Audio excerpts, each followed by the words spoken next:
Chapter 46. Elizabeth had been a good deal disappointed in not finding a letter from Jane on their first arrival at Lambton, and this disappointment had been renewed on each of the mornings that had now been spent there. But on the third, her repining was over, and her sister justified by the receipt of 2 letters from her at once, on one of which was marked that it had been missent elsewhere. Elizabeth was not surprised at it, as Jane had written the direction remarkably ill. They had just been preparing to walk as the letters came in, and her uncle and aunt, leaving her to enjoy them in quiet, set off by themselves. The one missent must first be attended to. It had been written 5 days ago. The beginning contained an account of all their little parties and engagements, with such news as the country afforded. But the latter half, which was dated a day later, and written in evident agitation, gave more important intelligence. It was to this effect: "Since writing the above, dearest Lizzie, something has occurred of a most unexpected and serious nature. But I am afraid of alarming you. Be assured that we are all well. What I have to say relates to poor Lydia. An express came at 12 last night, just as we were all gone to bed, from Colonel Forster, to inform us that she was gone off to Scotland with one of his officers, to own the truth, with Wickham. Imagine our surprise. To Kitty, however, it does not seem so wholly unexpected. I am very, very sorry. So imprudent a match on both sides. But I am willing to hope the best, and that his character has been misunderstood. Thoughtless and indiscreet, I can easily believe him. But this step, and let us rejoice over it, marks nothing bad at heart. His choice is disinterested at least, for he must know my father can give her nothing. Our poor mother is sadly grieved. My father bears it better. How thankful am I that we never let them know what has been said against him. We must forget it ourselves. They were off Saturday night about 12, as is conjectured, but were not missed till yesterday morning at 8. The express was sent off directly. My dear Lizzie, they must have passed within 10 miles of us. Colonel Forster gives us reason to expect him here soon. Lydia left a few lines for his wife, informing her of their intention. I must conclude, for I cannot be long from my poor mother. I am afraid you will not be able to make it out, but I hardly know what I have written." Without allowing herself time for consideration, and scarcely knowing what she felt, Elizabeth, on finishing this letter, instantly seized the other, and opening it with the utmost impatience, read as follows. It had been written a day later than the conclusion of the first. "By this time, my dearest sister, you have received my hurried letter. I wish this may be more intelligible. But though not confined for time, my head is so bewildered that I cannot answer for being coherent. Dearest Lizzie, I hardly know what I would write, but I have bad news for you, and it cannot be delayed. Imprudent as the marriage between Mr. Wickham and our poor Lydia would be, we are now anxious to be assured it has taken place, for there is but too much reason to fear they are not gone to Scotland. Colonel Forster came yesterday, having left Brighton the day before, not many hours after the express. Though Lydia's short letter to Mrs. F. gave them to understand that they were going to Gretna Green, something was dropped by Denny expressing his belief that W. never intended to go there, or to marry Lydia at all, which was repeated to Colonel F., who, instantly taking the alarm, set off from B., intending to trace their route. He did trace them easily to Clapham, but no further, for on entering that place they removed into a hackney coach, and dismissed the chaise that brought them from Epsom. All that is known after this is that they were seen to continue the London road. I know not what to think. After making every possible inquiry on that side London, Colonel F. came on into Hertfordshire, anxiously renewing them at all the turnpikes and at the inns in Barnet and Hatfield, but without any success. No such people had been seen to pass through. With the kindest concern, he came on to Longbourn, and broke his apprehensions to us in a manner most creditable to his heart. I am sincerely grieved for him and Mrs. F., but no one can throw any blame on them. Our distress, my dear Lizzie, is very great. My father and mother believe the worst, but I cannot think so ill of him. Many circumstances might make it more eligible for them to be married privately in town than to pursue their first plan. And even if he could form such a design against a young woman of Lydia's connections, which is not likely, can I suppose her so lost to everything? Impossible! I grieve to find, however, that Colonel F. is not disposed to depend upon their marriage. He shook his head when I expressed my hopes, and said he feared W. was not a man to be trusted. My poor mother is really ill, and keeps her room. Could she exert herself, it would be better. But this is not to be expected. And as to my father, I never in my life saw him so affected. Poor Kitty has anger for having concealed their attachment, but as it was a matter of confidence, one can not wonder. I am truly glad, dearest Lizzie, that you have been spared something of these distressing scenes. But now, as the first shock is over, shall I own that I long for your return? I am not so selfish, however, as to press for it, if convenient. Adieu. I take up my pen again to do what I have just told you I would not. But circumstances are such that I cannot help earnestly begging you all to come here as soon as possible. I know my dear uncle and aunt so well that I am not afraid of requesting it, though I have still something more to ask of the former. My father is going to London with Colonel Forster instantly, to try to discover her. What he means to do, I am sure I know not, but his excessive distress will not allow him to pursue any measure in the best and safest way, and Colonel Forster is obliged to be at Brighton again tomorrow evening. In such an exigence, my uncle's advice and assistance would be everything in the world. He will immediately comprehend what I must feel, and I rely upon his goodness. Oh, where is my uncle? Cried Elizabeth, darting from her seat as she finished the letter, in eagerness to fold. Lo him, without losing a moment of the time so precious. But as she reached the door, it was opened by a servant, and Mr. Darcy appeared. Her pale face and impetuous manner made him start, and before he could recover himself to speak, she, in whose mind every idea was superseded by Lydia's situation, hastily exclaimed, I beg your pardon, but I must leave you. I must find Mr. Gardiner this moment, on business that cannot be delayed. I have not an instant to lose. Good God! What is the matter? Cried he, with more feeling than politeness.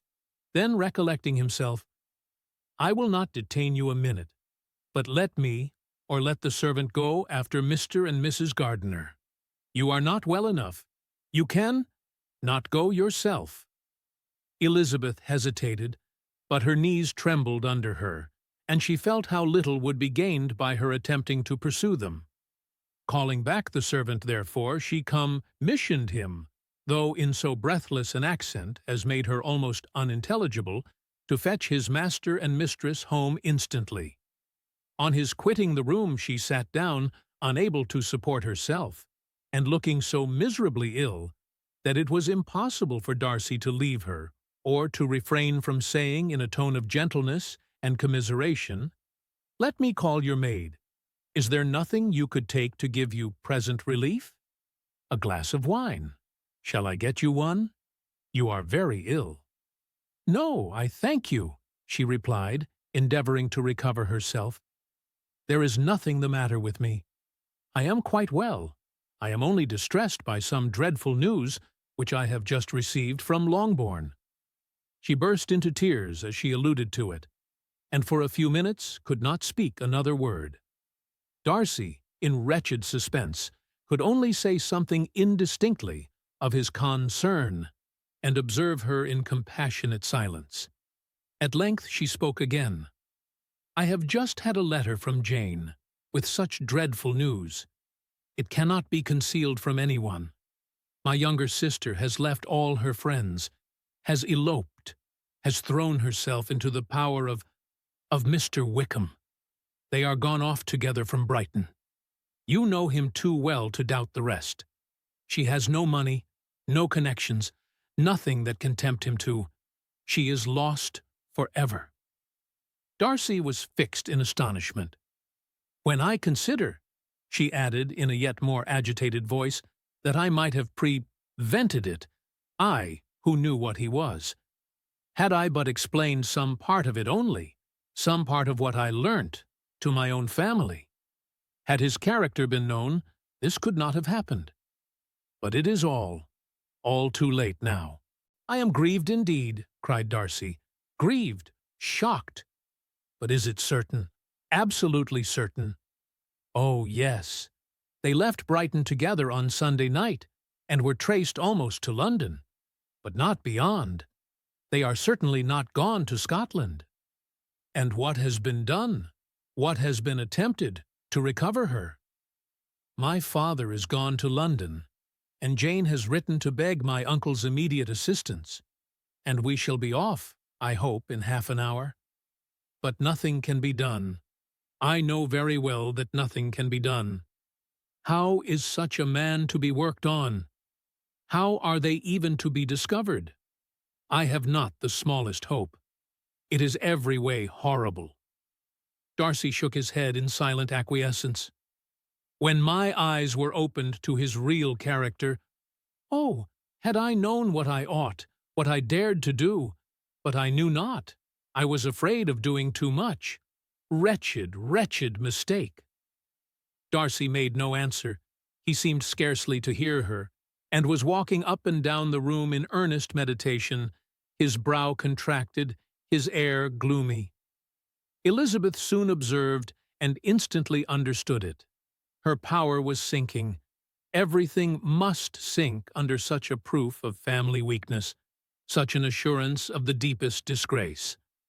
She could neither wonder nor condemn, but the belief of his self-conquest brought nothing to her consolatory to her bosom, afforded no palliation of her distress. It was, on the contrary, exactly calculated to make her understand her own wishes, and never had she so honestly felt that she could have loved him, as now, when all love must be vain. But self, though it would intrude, could not engross her. Lydia, the humiliation, the misery she was bringing on them all, soon swallowed up every private care, and covering her face with her handkerchief, Elizabeth was soon lost to everything else, and, after a pause of several minutes, was only recalled to a sense of her situation by the voice of her companion, who, in a manner which, though it spoke compassion, spoke likewise restraint, said, "I am afraid you have been long desiring my absence, nor have I anything to plead in excuse of my stay, but real, though unavailing concern. Would to heaven that anything could be either said or done on my part that might offer consolation to such distress. But I will not torment you with vain wishes, which may seem purposely to ask for your thanks. This unfortunate affair will, I fear, prevent my sister's having the pleasure of seeing you at Pemberley today. Oh, yes, be so kind as to apologize for us to Miss Darcy. Say that urgent business calls us home immediately. Conceal the unhappy truth, as long as it is possible. I know it cannot be long." He readily assured her of his secrecy, again expressed his sorrow for her distress, wished it a happier conclusion than there was at present reason to hope, and leaving his compliments for her relations, with only one serious parting look, went away. As he quitted the room, Elizabeth felt how improbable it was that they should ever see each other again on such terms of cordiality as had marked their several meetings in Derbyshire. And as she threw a retrospective glance over the whole of their acquaintance, so full of contradictions and varieties, sighed at the perverseness of those feelings which would now have promoted its continuance, and would formerly have rejoiced in its termination. If gratitude and esteem are good foundations of affection, Elizabeth's change of sentiment will be neither improbably nor faulty. But if otherwise, if regard springing from such sources is unreasonable or unnatural, in comparison of what is so often described as arising on a first interview with its object, and even before two words have been exchanged, nothing can be said in her defense, except that she had given somewhat of a trial to the latter method in her partiality for Wickham, and that its ill success might, perhaps, authorize her to seek the other less interesting mode of attachment. Be that as it may, she saw him go with regret, and in this early example of what Lydia's infamy must produce, found additional anguish as she reflected on that wretched business. Never, since reading Jane's second letter, had she entertained a hope of Wickham's meaning to marry her. No one but Jane, she thought, could flatter herself with such an expectation. Surprise was the least of her feelings on this development. While the contents of the first letter remained in her mind, she was all surprise, all astonishment that Wickham should marry a girl whom it was impossible he could marry for money. And how Lydia could ever have attached him had appeared incomprehensible. But now it was all too natural. For such an attachment as this she might have sufficient charms, and though she did not suppose Lydia to be deliberately engaging in an elopement without the intention of marriage, she had no difficulty in believing that neither her virtue nor her understanding would preserve her from falling an easy prey. She had never perceived, while the regiment was in Hertfordshire, that Lydia had any partiality for him, but she was convinced that Lydia wanted only encouragement to attach herself to anybody. Sometimes one officer, sometimes another, had been her favorite, as their attentions raised them in her opinion. Her affections had continually been fluctuating, but never without an object. The mischief of neglect and mistaken indulgence towards such a girl. Oh, how acutely did she now feel it! She was wild to be at home, to hear, to see, to be upon the spot to share with Jane in the cares that must now fall wholly upon her. In a family so deranged, a father absent, a mother incapable of exertion and requiring constant attendance. And though almost persuaded that nothing could be done for Lydia, her uncle's interference seemed of the utmost importance, and till he entered the room, her impatience was severe. Mr. and Mrs. Gardiner had hurried back in alarm, supposing by the servant's account that their niece was taken suddenly ill. But satisfying them instantly on that head, she eagerly communicated the cause of their summons, reading the two letters aloud and dwelling on the postscript of the last with trembling energy. Though Lydia had never been a favorite with them, Mr. and Mrs. Gardiner could not but be deeply afflicted. Not Lydia only, but all were concerned in it, and after the first exclamations of surprise and horror, Mr. Gardiner promised every assistance in his power. Elizabeth, though expecting no less, thanked him with tears of gratitude, and all three being actuated by one spirit, everything relating to their journey was speedily settled. They were to be off as soon as possible. "But what is to be done about Pemberley?" cried Mrs. Gardiner. "John told us Mr. Darcy was here when you sent for us. Was it so?" "Yes, and I told him we should not be able to keep our engagement. That is all settled." "What is all settled?" repeated the other, as she ran into her room to prepare. "And are they upon such terms as for her to disclose the real truth? Oh, that I knew how it was!" But wishes were vain, or at least could only serve to amuse her in the hurry and confusion of the following hour. Had Elizabeth been at leisure to be idle, she would have remained certain that all employment was impossible to one so wretched as herself. But she had her share of business, as well as her aunt, and amongst the rest there were notes to be written to all their friends at Lambton, with false excuses for their sudden departure. An hour, however, saw the whole completed, and Mr. Gardiner, meanwhile, having settled his account at the inn, nothing remained to be done but to go. And Elizabeth, after all the misery of the morning, found herself, in a shorter space of time than she could have supposed, seated in the carriage, and on the road to Longbourn.